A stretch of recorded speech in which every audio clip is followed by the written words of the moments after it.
I would now like to bring out some people that you probably want to see. So, ladies and gentlemen, please welcome to the stage, Andrew Lincoln!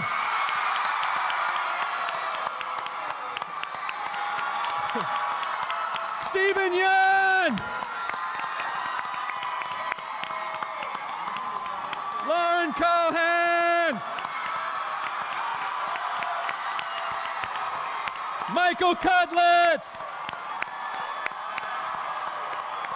Denai Gurira! Melissa McBride! Chad Coleman! Saniqua Martin Green! And, maybe, I don't know.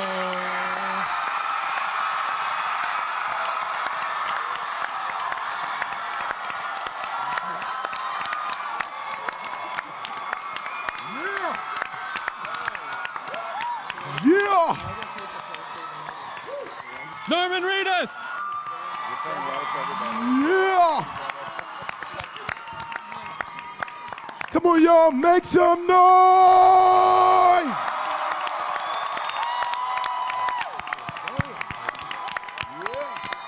Wow.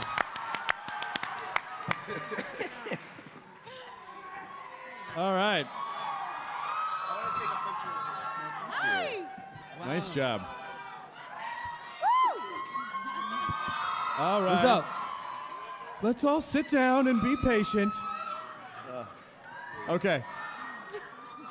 Okay. Whoa. What a reception. These get, I don't know how, they get bigger every year. They get bigger every year. I'm gonna start with, I wanna start with Andy. It's like a Beatles concert How many here. selfies? Oh, sure. Oh my God! I love you too. Hello, New York. What the heck? Amazing. I mean, You're crazy. Look at that baby face. it's amazing. You guys don't even have to say anything. You could just come out and just let them scream at you for an hour. Yeah, apparently so. So let's start. I want to make sure we have time for Q&A afterwards. That got everyone real quiet. Class, sit down, or I will turn this classroom around and we will go home. Okay. Andy, let's start with you because I think we finally, at the end of last season, saw the transformative moment where Rick came back, but like more intense. It was... Yeah, about time. I was sick of farming. Done with those pigs. So Rick had a rough time. He lost his wife. He was ostensibly, for all he knows, has lost a child. Like, he doesn't know what's going on, who he is. He was having this existential crisis. Yeah, but he's back. Yeah, I think you meet a man very much at the peak of his powers. I think he's, he just bit a guy's throat out. So I mean, Yeah. It's safe to say this season I've been listening to a lot of Prodigy and death metal. You're a fire starter. Rick's a fire starter. And smack my bitch up. Fair enough. That's the name of a song, kids. That's the name of the song. Yeah, that's the song. Your parents used to go to raves and take ecstasy. That's what they would dance to. If my mother's watching, I'm so sorry.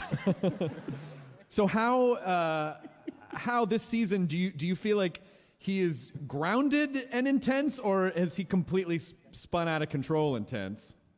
A little bit of both. I think I've loved playing him so far this season. He's just been, he's been the complete sort of package. It's funny because he feels a lot. I kind of regret killing Shane now. Oh, you mean the guy who nailed your wife? Really?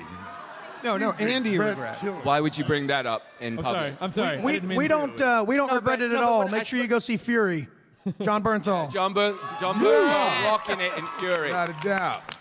And but yeah, I think he may have been onto something 3 seasons ago. So I think that there's a guy, he's very uncompromising, he's incredibly driven and brutal, and it's been such fun, you know. I killed so many people.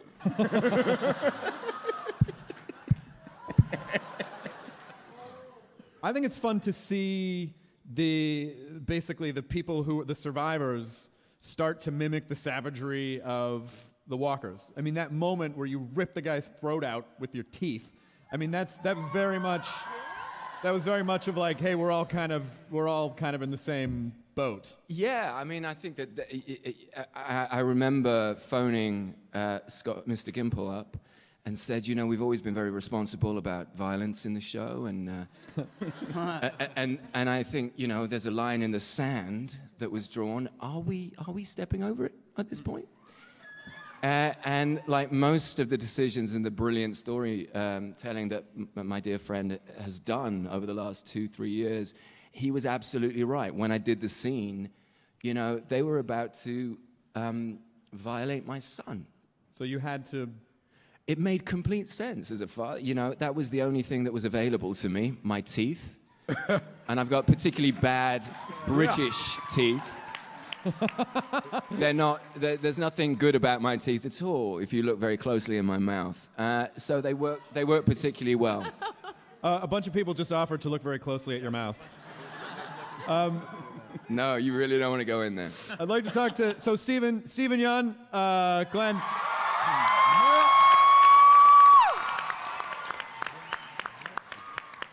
Glenn has had such an amazing arc in the last 4 leading up to 5 seasons, and you almost kind of became a hunter in a way last season, trying to find Maggie, that you would stop at nothing to find this woman that you love so much.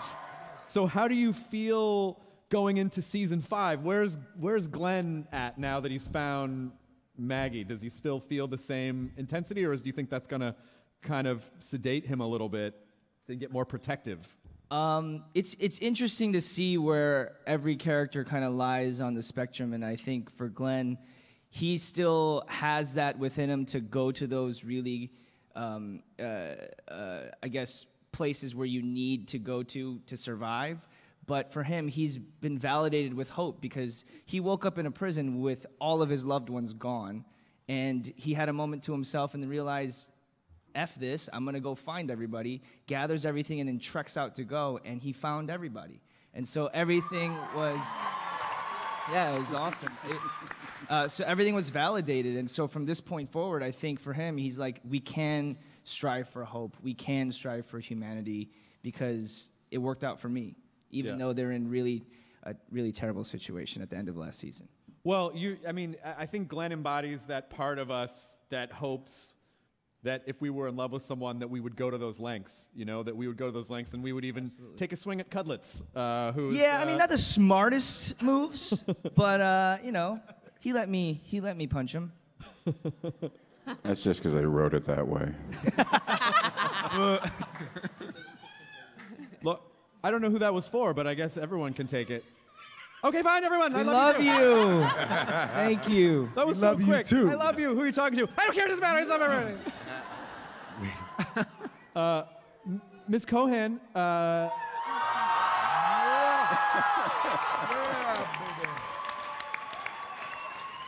love you too. What else did being reunited mean for Maggie with Glenn? Do you feel, are we now into like, now let's find Beth mode, or who seems to be still out there somewhere? We're not sure, we don't know, she's just disappeared. So where do you think her head's at going into season 5? I think that the amazing thing at the end of season 4 was that we actually found each other, and there were points in there where it seemed almost deluded that you'd find your husband and then find the rest of your group. And we saw that when Maggie talks to Sasha and Bob, like, I'm going, it might seem crazy, but I'm going anyway. And when she actually finds him, I think it gives such a sense of strength to her that everything else is possible. They leave the prison after losing Herschel, and it's just so important, I think, for anyone in this group to keep finding an actionable task. And at that moment, it was like, I'm finding my husband, and that's what I'm going to do, and it's going to work. And it did. And so now it's moving that on to finding her sister and to just sort of keeping everyone fortified. You know, we either choose to be hopeful and to carry on or not to, so that it doesn't feel, you know, I'd rather choose the former. So, yes. But I even thought the way that the show handled you guys reuniting is the way that it would have to be. Like, I feel like there was a moment where it could have been super schmaltzy and heavy-handed and like, oh, you're the blah, blah, blah, blah. And but you barely have any time. It's like, oh my God, you're okay. Shit, we gotta go. You know, it's like there's just no time to really. You just kind of have to take it and then move on as quickly as possible. Yeah, I felt like he was a soldier coming back from war. Like, I felt like I don't even know if he's alive, and oh my God, he is. Oh my God, he's right there. And it was you were equally a soldier. Equally. You were equally a soldier. Oh. Yeah, of course. Yeah, let's not forget that. She searched for me too. But it was, thanks, Steve. Get a soldier room, you two. But it was funny because when we shot that scene, I remember actually running, and it was very gravelly, and I fell over on the way, and I thought, that's real. No rock will stop this love.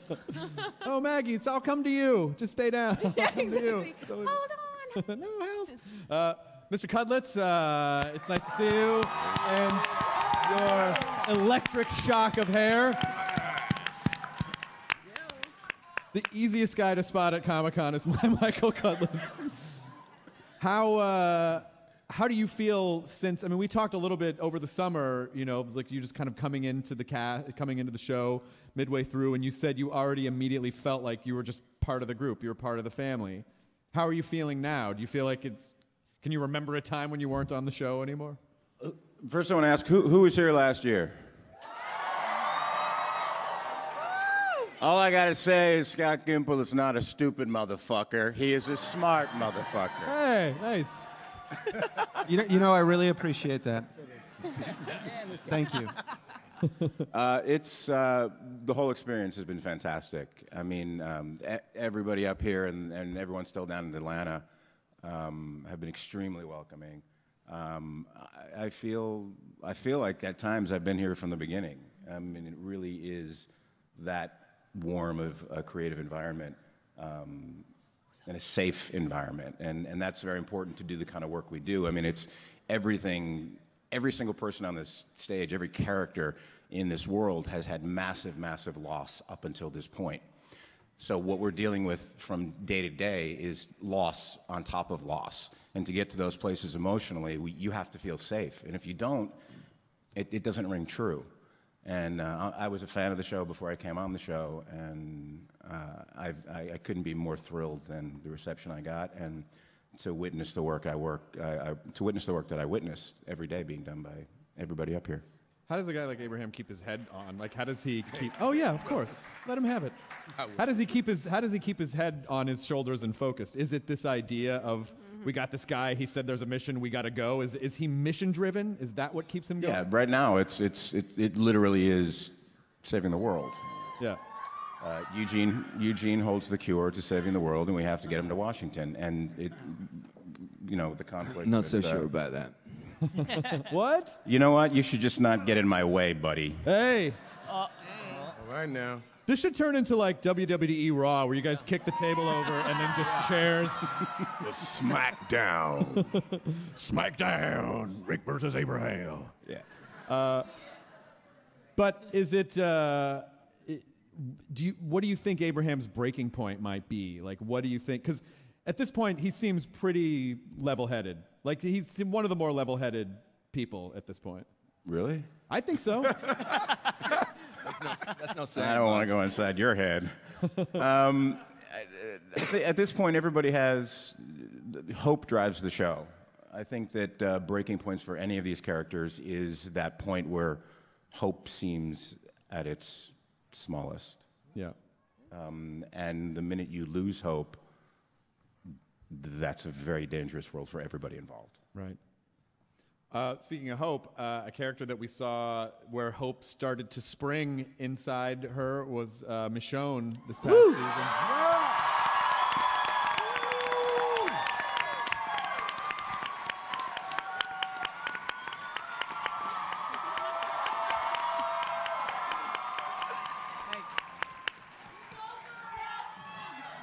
I mean, Thank you, girl.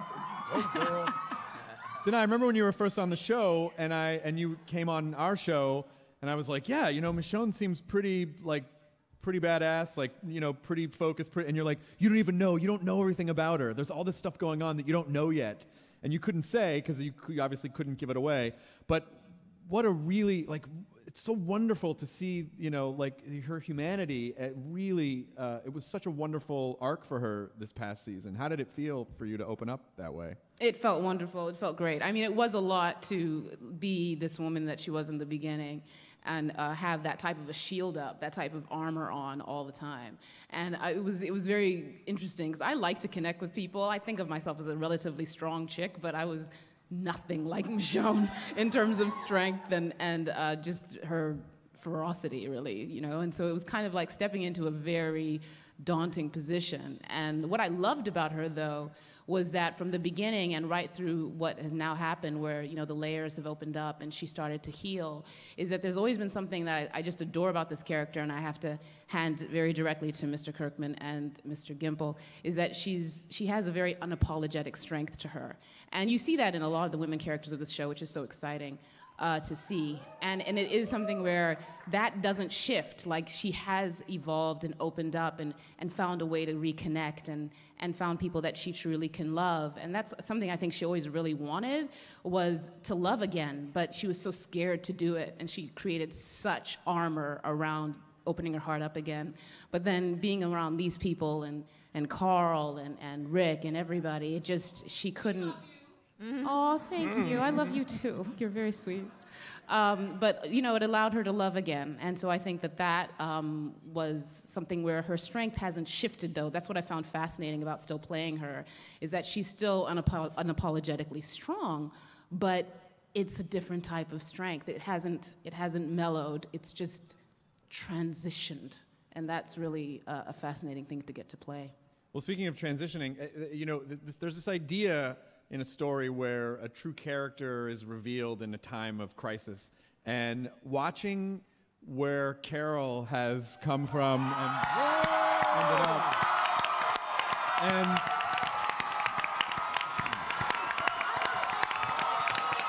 woo!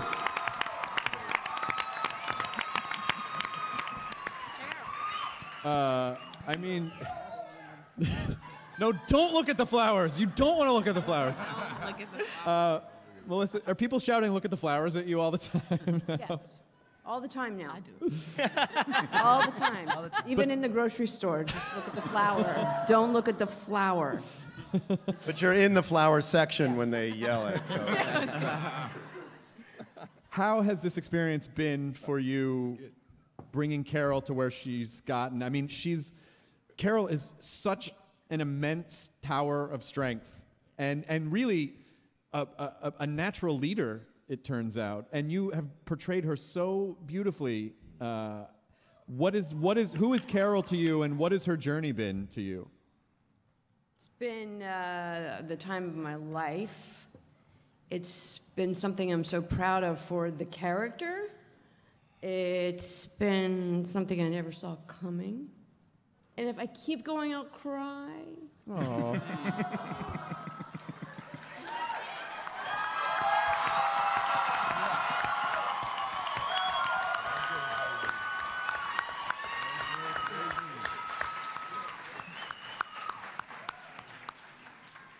Because I love her. Yeah.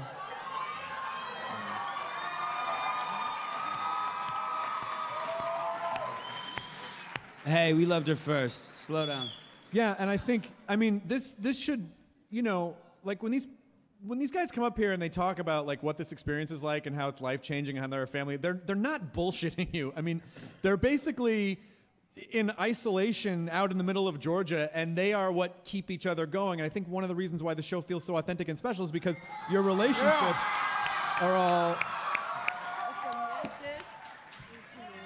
You can really feel the legitimacy of your actual relationships bleeding through onto the show. So to see you that passionate about Carol and being a part of the show, I know that it makes the fans feel like that the show is even that much more worth watching to see that come to life. Can I Can I say, too, just that it's amazing being able to work with all these wonderful people, to be so vulnerable with each other, but to be so vulnerable with the fans, because just how you express yourself, we know how much you love it. Yeah. And it really does feel like... Amen. Amen to that.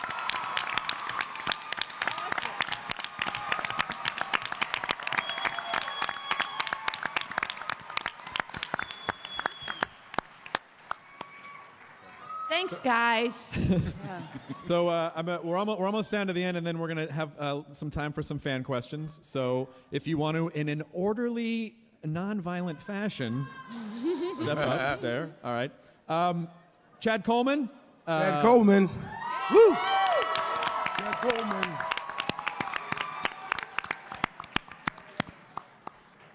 Thank you. Chad, how has becoming sort of Judith's protector, like how has that changed Tyrese? How do you think he's feeling? Wow, man. I mean, first of all, that's the most noble thing a man can do, protect a child, a woman or a child. So, but it's an unrelenting, unforgiving world. So, oh, thank you, baby. You're here. You're here. Let me get your number. No. I mean, it had to be said. She's saying what we're all thinking. Hey, okay. Oh, you're too kind. That's so good. But, you know, like I said, it's an unforgiving, unrelenting world. You know, it's a tough job. Somebody's got to do it. Yeah, indeed, right? And he has such a big heart, you know. He really cares, and, you know, community matters to him. And, you know, without the children, where's our future? So, but you know, he and Carol just went through an incredibly horrific experience, man, with Lizzie and Mika. So he's shaking right now, man. You know, he's hurting tremendously, and he has forgiven this woman. And Chad Coleman would have forgave her in a heartbeat, because I know what kind of woman she is. It's an amazing young lady right here, an incredible actress. So, you know, being able to dance with her is, you know, any day, anytime, anywhere, I'm right there. But, you know, Tyrese is still, forgiveness is one thing, living it out is another. So he's on shaky ground. He's trying to find his footing. Yeah. Sonequa Martin Green, also second to last. Yeah, my sister.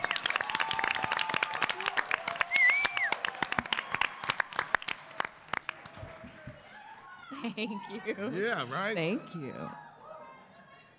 So, oh yes, you got, and yes, huge congratulations to you, by the way. Thank you. Huge congratulations. I mean, it's Bun in the oven.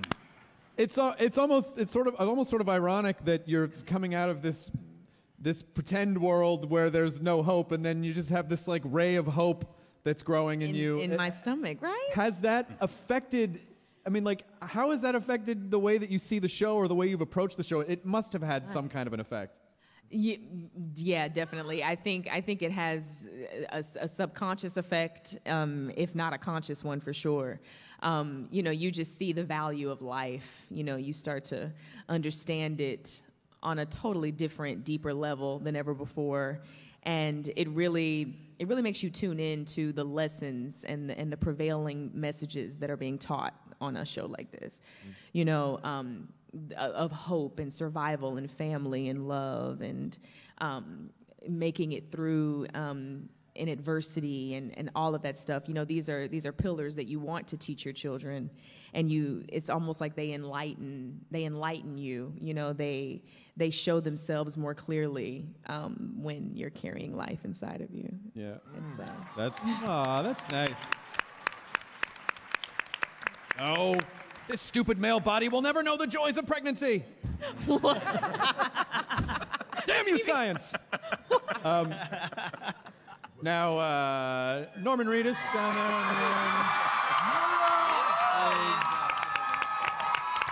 What's up, y'all? Thank you. What?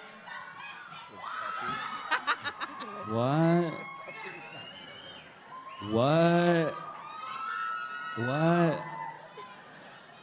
Now it's also been fun to kind of see the reverse happen with Daryl, of this guy who was a real hard ass, and then every season, like I feel like we peel back another layer of him. Yeah. And so it was nice to see him play more emotional this last season. Do you prefer that, or do you like shooting things in the face with a crossbow? I don't know. I mean, a lot of times that Daryl's killed things, he's been crying while he's doing it. I don't know. It's it goes back to what Michael said. Hope drives the show, and it goes back to what these guys said and Melissa said. We really feel connected to these characters, and we feel connected to each other, and we really care about each other. So, teetering on that line of being ferocious and being vulnerable it's a constant teeter-totter for us. So everything feels really, really real. And where is Daryl going into season 5? Where do you think he is emotionally? Oh, God. I mean, this whole season... What? What? This... Well, that is his new catchphrase. What? All right. It's this. I mean, this whole season, it's kind of like when Evel Knievel goes off that ramp and jumps over a bus. We kind of come out of the gate like that, and probably go through a few fiery loop-de-loops on the way through. Exactly. But that's kind of where all of us are. With whatever our individual journeys are, we're all just sort of like this. And I would love to tell you where we're at right now, but there's a lot of different ingredients in this soup right now. Let's take some time for some fan questions. Let's start with you. What is your name, sir? Oh, you're not on. There you go. Brad. Hey, Brad. What's your question? Well, first, Chris, thank you for coming back to moderate. There was definitely something missing last year, so. No. That is lovely, and You are wrong. No, well. Kirkman would disagree with you. But he's a bad person. So what is your? My question is for Andrew and maybe even Scott. I felt like there was something missing last year in the last episode, and then when I got the Blu-ray, that kind of changed with that last line from "you're screwing with the wrong people" to "you're effing with the wrong people." What went into that You decision? can just say fucking. If people are watching the show, they can handle well, the there's episode. kids here, What went into that decision to, change the line or? Well, the line could have been this. And please don't judge my acting here. I'm just this is a technical thing I'm showing you all. It could have been they're the wrong people. And that would you all are looking at me like it's weird. It would have been weird. They're with the wrong people. Because they drop the sound out. They don't bleep it. They drop the sound out. It would have been the last line of the season. And I think people would have been hitting their sets like Homer. We did know that we were going to be able to do it on the Blu-ray. So you know what? Andy Lincoln can say screwing in a way that frightens me. I only did one. Say it! They're fucking with the wrong people, motherfucker. Yeah. I only gave one take of the actual screwing line because I refused. I just went, no, that's what it says in the script. Well, yeah, that was my own mistake because I put fucking in the script. No, it should, and you should have. I remember, we get outlines and then we get the scripts, and in the outline, Scott had written it. They're fucking with the wrong people, and I said, we have to shoot it. We got to find a way. So we actually, for a long time, experimented with how much can we dip the words so that we can still say it. Yeah, there were these phrases going around the office like, oh yeah, we could do a 9-frame dip fuck. Oh no, we could do 11-frame dip dangerous. fuck. I've spent a weekend doing that. Yeah, there you go. By the way, it is kind of. But it's in the comic. It's in the comic We're fucking. Isn't that kind of weird though that this is the way that television works now? And it's not their fault, and it's not the network's fault. It's just the way that you can show a guy rip another guy's throat out with his teeth, and you're like, "Hey, but no swearing." Like that's so weird. Like if you're watching that, you could probably handle the F-bomb. And kids have the internet now anyway, so fuck it. Thank you. Thank you for your question. What is your name, sir? Hi, my name's Robert. And what is your question? Hey, good afternoon, everyone. First of all, I just wanted to express that looking down the line, without exception, one of the most badass, cohesive, and brilliant ensemble casts in television like in a while. Thank you. But I wanted to really quickly give a shout out to Mr. Andrew Lincoln, because from episode 1, you've given your heart and soul to this, and you're an icon. Yeah. Woo! I'm going to throw this out there to you guys, and I hope that you're with me on this one. So, how do I put this? All right. Is there a piece of your character's backstory or history that is not in the scripts, but that you yourself always keep in mind? Ooh, that's a good question. Who wants to tackle that one? I thought it was that. All right, I guess Norman. Well, I always imagine, stories with Merle that involve humiliation, with, everything from his first kiss to, anything involving any sort of accomplishment whatsoever being squashed. So I have things in my own life that may be similar to that, and so I can revert back to those things, but nothing good. You know what I mean? I never think of any good Daryl memories, to be honest. But I'm making them now with these guys. Yeah. It took the apocalypse to find a family. What about Steven? Steven, do you have anything in your head? I imagine, I know we mentioned it, Glenn mentions offhand to Rick that he has a couple sisters, and I just imagine him as the baby of the three of them, and that he was always kind of taken care of, and he was always kind of babied in that way. And you see this post-apocalypse really just open it up for him, and he has to fend for himself and be kind of the older brother that he wasn't when he was younger. Are you trying to get every woman in here to sleep with you? Because that's the way to do that. I mean, he's just the baby of the group, and he just wants to take care of someone and hug him a lot. Badass, really strong. Oh my God! Take my eggs. Pre-apocalypse. Gotcha.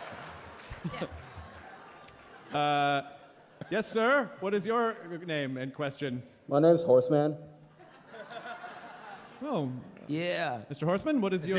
He's one of the 4 horsemen, right? There's 3. What is your question? My original question can't be answered because Chandler Riggs is not here, but I have a backup question. Andrew, would you like a Coke? Do I like Coke? Yeah, do you want one? Yeah. A Coke. Yeah. Do you want it? Do I want that? Do you want to? The strange thing was when I I thought the horse head was the weird part, but apparently it's not. I spotted him as soon Start as I passing sat that down. Coke up to Andrew, Really guys. Come on. Yes. No, not the horse guy. Give it to somebody else and give it to No, bring it back. Give it to a security team. I'll take it. That's probably half. Get it, Chris. Can't see.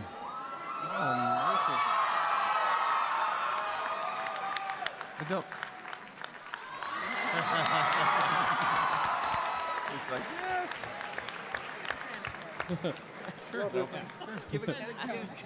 Give For the love of God, don't drink that. So you only brought one? I am so thirsty now. Is it warm? So I think horsehead guy. It's fine. No, he's fine. Well played.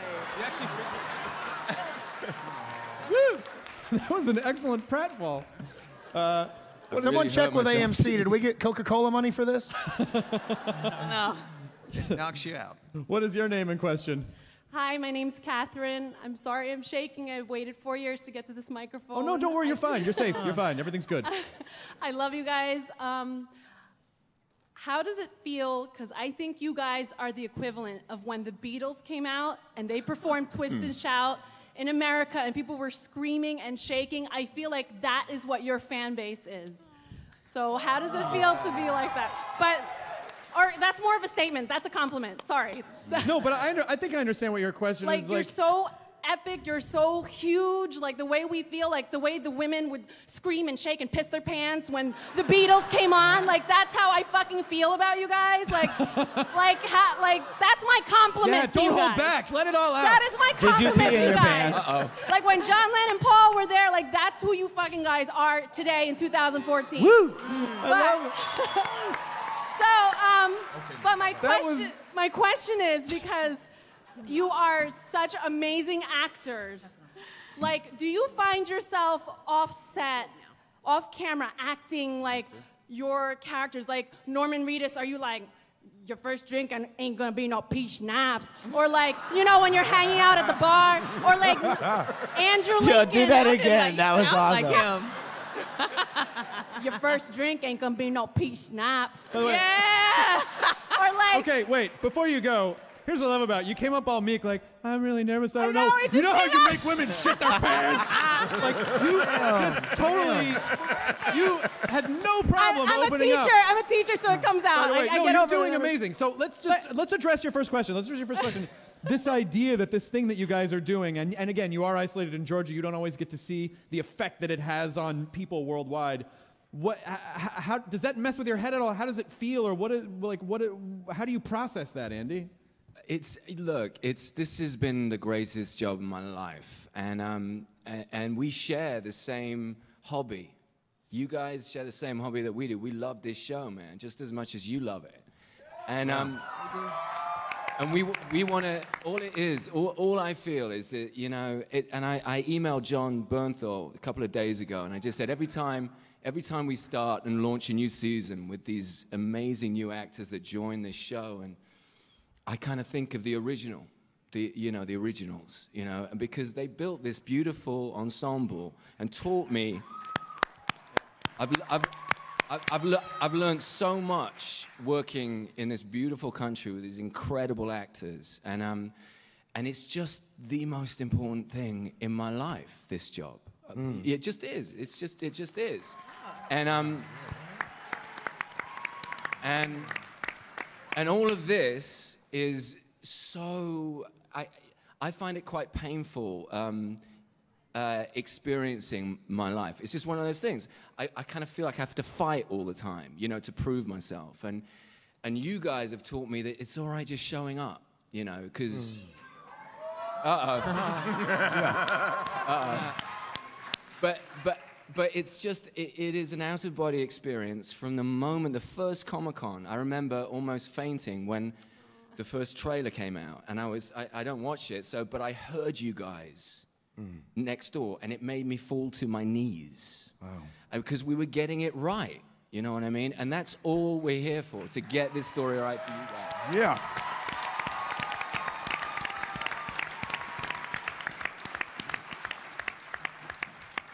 Does that answer? That was literally the most eloquent answer you could have asked for. Thank you so much. Like I think it was the Coke. Andrew Lincoln, like, I wonder if like you're out or like you're feeling protective, all of a sudden like the psycho look comes out, the Rick Grimes, you know. The psycho look?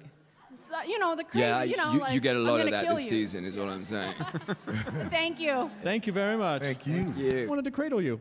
All right, a couple more questions. What is your name and question, ma'am? Hi, I'm Victoria. Hi, what's your question, Victoria? I almost forgot it. Okay. I thought you were gonna be like, I don't know. How you guys? I don't have one. Yeah, how you One guys second. doing today? No, that's not it. There have definitely been times when I've binge watched The Walking Dead before bed and found myself having unusual nightmares at night. And I was just wondering if any of you ever have the zombie apocalypse nightmares, and if you do, what do they involve? Oh man, I get them just from talking about it. Like and it's gotten me. You didn't ask me, but I'll tell you. I swear to God, when this is the honest to God truth. When I go to a new place, I quickly scan them, like exits, weapon, okay. Like I see what would break apart in the room and where the escapes are, and like I could throw a chair through that window, I could probably get out that way. Like I really genuinely try to process, because I have so many I'm being chased dreams in the last 4 years that it's uncomfortable. But I don't know. Does anyone else have the same stuff? I don't have any actually. I don't It's really either. weird. Like when I first I was an absolute scaredy cat, and I didn't watch any horror stuff whatsoever. And I knew this show was on. I knew it was an amazing show, but I was like, that's scary. I'm never gonna watch that. And then I was like, oh, now I really have to watch it because I have to audition. And then of course I got sucked in and loved it to death. But in the beginning, I really had to talk myself through because I have trouble falling asleep if I'm scared. So I had to talk myself through the science of a zombie so I could sleep. You know, I was like, I'm on the second floor. It can't climb. I don't think. It can't unlock the door. It can't unlatch a window. You know, and I'm really, your alarm is on. Like, I really had to go through some stuff to figure it out. And then when I actually started to play my character, I mean, I guess I just stepped into how she thinks about them and just, but that helped actually, the science of it. It's like you actually are smarter than them, so you can generally get around them, generally. That's how I get through it. Wow. Yeah. All right, good. So we do have time for one more question, which I believe is you, sir. Norman, will we see Boondock Saints 3 anytime soon? Where are you, by the way? I know. Where is he? Who said that? Who said that? Over right, there. okay. You know, we're talking about part 3 right now, and it's being talked about. The storyline was pitched to me, and it's badass. And today's Sean Patrick Flannery's birthday, so happy birthday, Sean! Happy birthday. Yeah. No, you don't have to do it. I was just kidding. All right. So is that anything else? No. Cool. Okay. Right on. I would like you to please thank everyone who's come out here to see you.